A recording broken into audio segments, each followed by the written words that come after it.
Hey guys, it's Cameron, my review for the movie that shockingly kicks off the summer. That, of course, being Tully. And what Tully is essentially about is we center on this mother, Marlo. She is, in fact, a mother of two kids. She has a third one on the way. And you can tell that this has definitely done a lot to her. It's having a very visceral effect on her. And it's really starting to become too much for her. So when her brother entertains this idea of getting this night nanny, she is absolutely on board with it. When this night nanny shows up named Tully, who is the polar opposite of Marlo, you know, she is much more headstrong, she is much more confident about herself. She and Marlo really do start to connect and really does change Marlo's life for the better overall.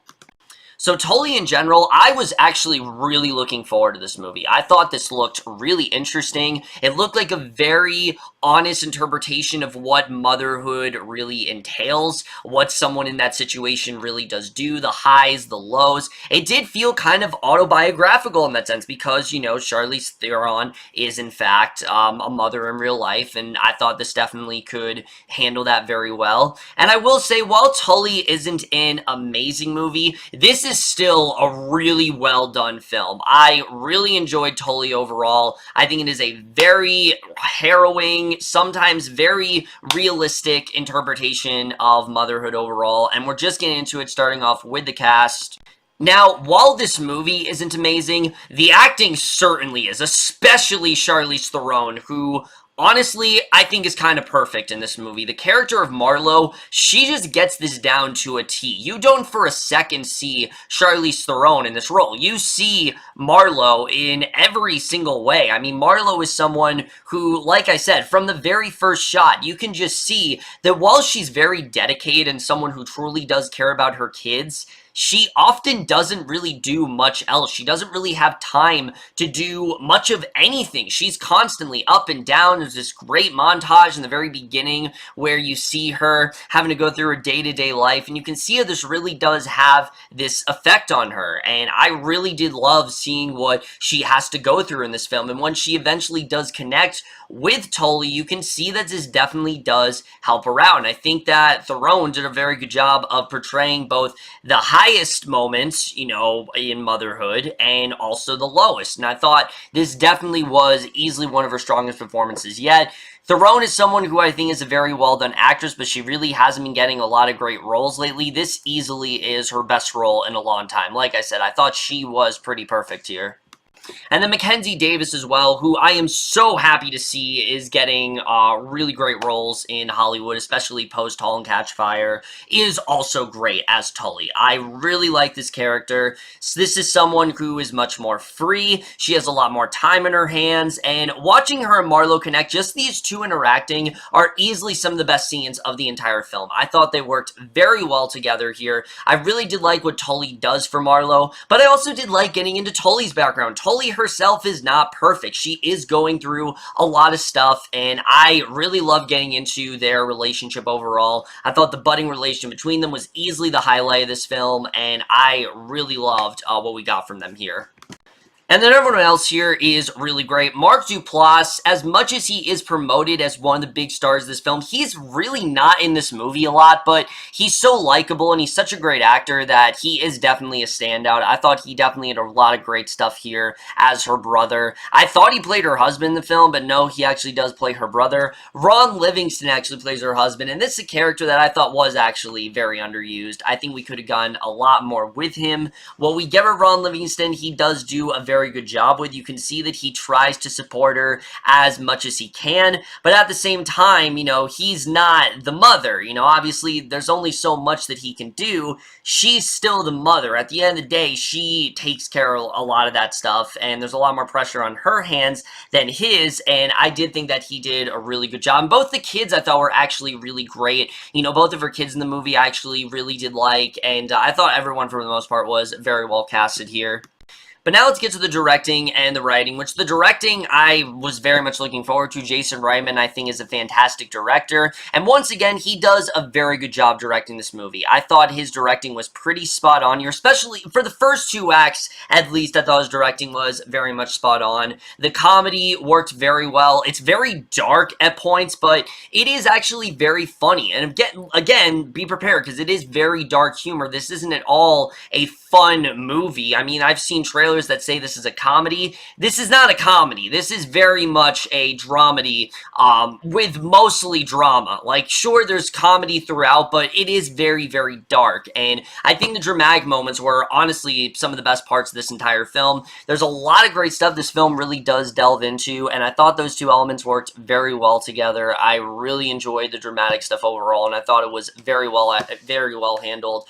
The writing, I thought, was really great here, too, because like I said, I thought that this was a very good look at what someone in Marlowe's position really does go through. I think a lot of moms are very much going to relate to it, and I don't think it's going to make them regret having children. A lot of people have said that. I don't think the movie's necessarily going to do that. It just shows how much it takes over your life and how much it really does change you, and I think they did a really good job with it overall. One of the best parts of the movie is the contrast between Tully, someone who is 20 and does have a whole life ahead of her and, you know, still dates very freely and, you know, men ogle her and things like that, and then someone like Marlowe, who, despite the fact that she's not that much older than Tully, feels a lot older, feels like she's lived a lot more, feels like her glory days are kind of gone and she's kind of hearkening back to them. And I thought that kind of parallel, just showing the disconnect between those two, I thought was very well done. I really love what the film had to say about that. It has a very good message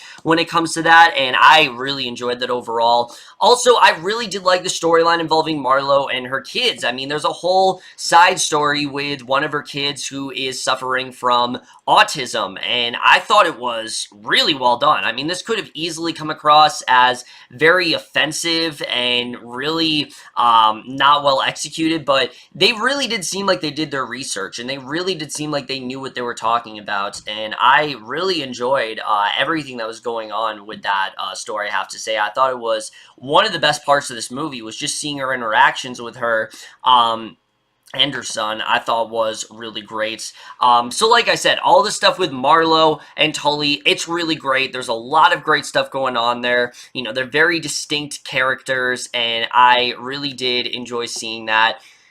But the problem with this movie that I do have is pretty much everything else surrounding it. Every other character besides Marlowe and Tully feel very underused. We don't really know much about Marlowe and her daughter. Her son gets a lot of focus that her daughter really doesn't.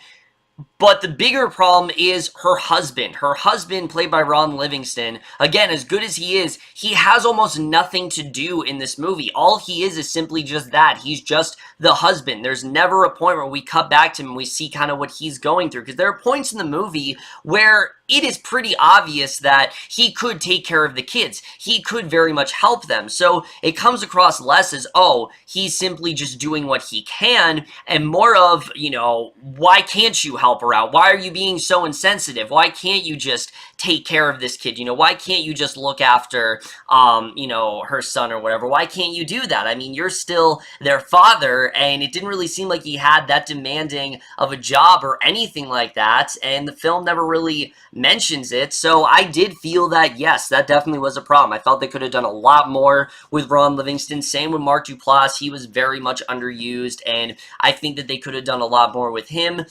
But that's still not the biggest problem in this movie. The biggest problem easily is the ending, because again, while I do think the main message of this movie is really great, the ending, however, really doesn't make much sense when you think about it. The way it does end up, there are things that do somewhat connect, but it just feels like a completely different movie, and it made me feel very hollow walking out of it. It didn't really stick with me in the way I wanted to, and it took virtually everything that was really interesting and kind of just blanderized it and made it feel like Jason Reitman was just trying something different and innovative, and it just didn't really need to be in this movie. I did not see the point of this twist happening. It does not work in the slightest, and it's not very interesting when you think about it. And again, again, I get what he was trying to do, I really do, but I just felt it was a bit on the nose. The way he was doing it throughout the film was very subtle and very sort of slow. This just kind of undercut a lot of what I was feeling throughout the film, and it just didn't really work overall. That ending, I think, is going to disappoint a lot of people. And look, I'm not saying it ruined the entire movie or anything, but it definitely did put a dampener on my overall thoughts when it came to Marlo as a character. I thought she was very well fleshed out for the most part, and then when we get to the ending, it just left me with, like, 100 million questions, and I don't think the movie should have done that. It should have had a more sort of concise answer, and again, I'm not saying that you can't end a movie in an ambiguous way. I am all for an ambiguous ending. I love the idea of ambiguity. I just don't think this was the movie to do it. I think this movie could have played it a lot more simple, and I think simple is better than overcomplicating things, and that's kind of what they did at the end, and it didn't really work for me. The cinematography, though, is great. It feels so real. It feels so in the moment. There are points where you really do feel like you're in Marlo's situation. There's a fantastic montage in the beginning of the film where her baby is crying, and she has to, you know, put the baby to bed or whatever. I really loved everything that was going on there. I thought that was really great. There's a lot of great scenes when it comes to cinematography, and again, just the contrast between Marlo and Tully, it's really great. I really did love it. The score is really good here. The editing, I thought, was very well handled. I do think the film could be a lot longer, though, because especially when it comes to that twist, it did feel like there was something missing. It felt like there was a whole chunk of the movie that if they would have put it in, that twist would have made sense, and it just simply didn't. So again, while I did overall enjoy it, I think I would have enjoyed it a lot more if that twist wasn't in there, because I really didn't see the point of it. It just kind of felt like they didn't really know how to end the movie, so they just kind of threw that in there, and the whole movie, again, it feels very realistic and simple. The ending just completely Hollywoodizes everything, and it just really didn't work overall. So in the end, guys, I did enjoy Tully. I think Charlize Theron and Mackenzie Davis alone are enough of a reason to check it out. I think it's a very good movie for moms to see. I think definitely it is a really great film overall. It is a good way to kick off the summer movie season. A strange way for sure, but definitely a good film overall. I definitely did want more from it, but in the end, it did give me somewhat what I wanted. The first two acts, I think, are great, are good enough for me to recommend it. Just don't go in expecting the most satisfying experience. And I am going to give Tully overall a B. But overall, guys, in my review of Tully, let me know what you guys thought of this overall. Left your thoughts, and we'll see you guys in my next video, and we'll see you guys for that. Okay, bye.